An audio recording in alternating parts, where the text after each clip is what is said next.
Do you remember when you used to go into a shop and you wanted to pay by cheque, and they'd reach under the counter and they'd pull out one of them rubber stamps so that you could stamp their company name across your cheque as opposed to having to write it out?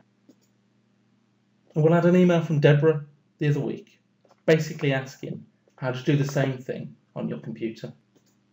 Rather than having to type the same thing out time and time and time and time again, many times every day, can we just make it easy so that she can just press one or two keys and it just magically appears there? So we got our thinking caps on here, and we found out a way how for her to do it. Now the reason I put this into a video is it does take a little bit of setup, and I thought it'd be much easier for you to follow through as we actually set that up, as opposed to trying to do it all with words and pictures.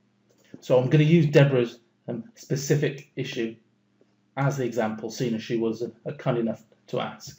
But you can replace the text with absolutely anything you want, whether it's your company name, whether it's your address, whether it's your phone number, or whether it's a summary of what you do.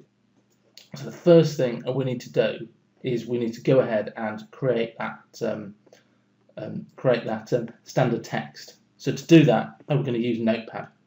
So all I'm going to do is I'm going to hold down the Windows key on the bottom left hand side of my keyboard, and I'm going to press the R button, and that pops up the Run dialog, which I know we've covered before, and in there I'm just going to type Notepad, and that gives us a nice blank Notepad window. And so in there I'm just going to type Chris at a really longhand complicated email address.com. So that's our text, and I'm going to hit save on that, and I'm going to save that to my C drive, to a little temp folder which I've made there, and I'm just going to call that email.txt, and I'm going to click save. So that's our text created. We can now get rid of that window. That's the easy bit. What we want now is we want another Notepad window. So again, I'm going to hold down the Windows button and press R, and we're going to open up Notepad again. And now this is where we have to type in a fancy little bit of code, which, to make it easy for you, I have actually put inside the email as well. And all we need to do is type into there C Windows System 32 cmd.exe /k clip, and then the little angle bracket pointing to the left, and where we've saved that file. See, I did tell you it was really simple, didn't I? Okay, if you're really interested, all that does is that basically takes the content of that file, email.txt, and it pops it into our clipboard for us. But that's the smart little bit of code which we need. Now what I'm going to do with this file is I'm going to save this to my desktop so it's easy to get to.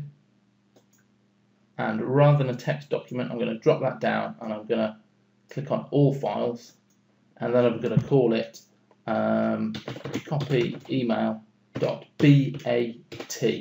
So that's copy email.bat. Then I'm going to hit save on that. So you can see when we've saved it, it's now appeared on our desktop here. We can get rid of the actual window now. So the first thing we need to do is right click on that, and oh, you can't see that on the video. Let's move it over here. We right click on it, and we're going to hit create shortcut.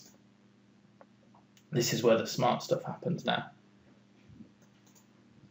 What you'll notice then is we then get another version of that called copy email shortcut.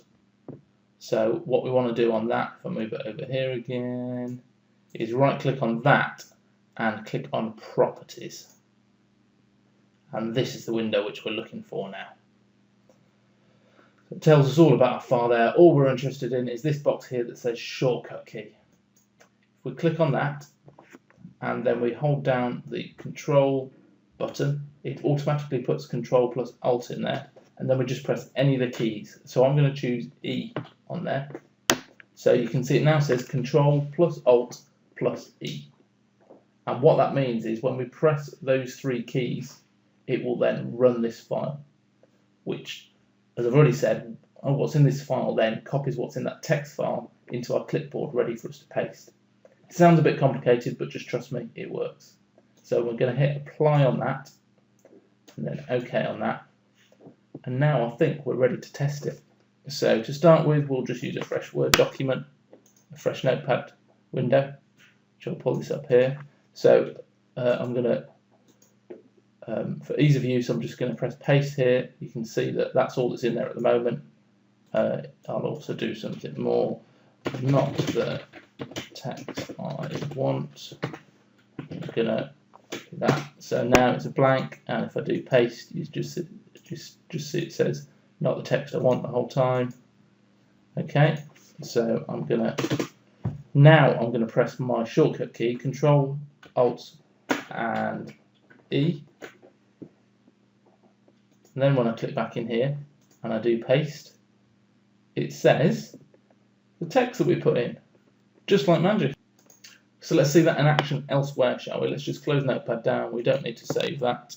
What I'm going to do is I'm going to do a new email. And I'm going to bring my email over here so you can see it. And I'll show you what's in the...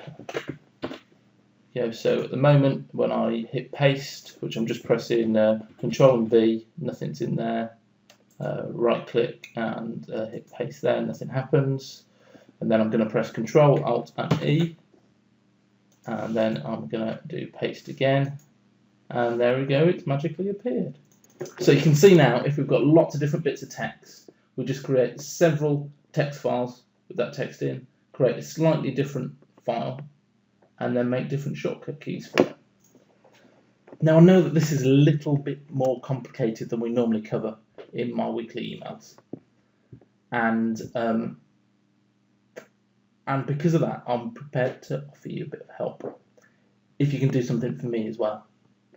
So, if you'd like help to set this up for yourself, you're more than welcome to give my guys on the support desk a call, and they'll remote into your computer and they shall set it up for you. All I'd ask in return is you either send me in a question I can feature in an upcoming top tip, or you make a small donation to the charity I was supporting when I did my 37.3 mile walk the other week. Point 3 was very important because it did more than break me, shall we say. So there we go. If you'd like some help setting this up yourself, then we are by all means here to help. But I'd love it if you could make a small donation to the charity that I did my walk for, the link of which is in this email. And we'll see you all next week. Enjoy.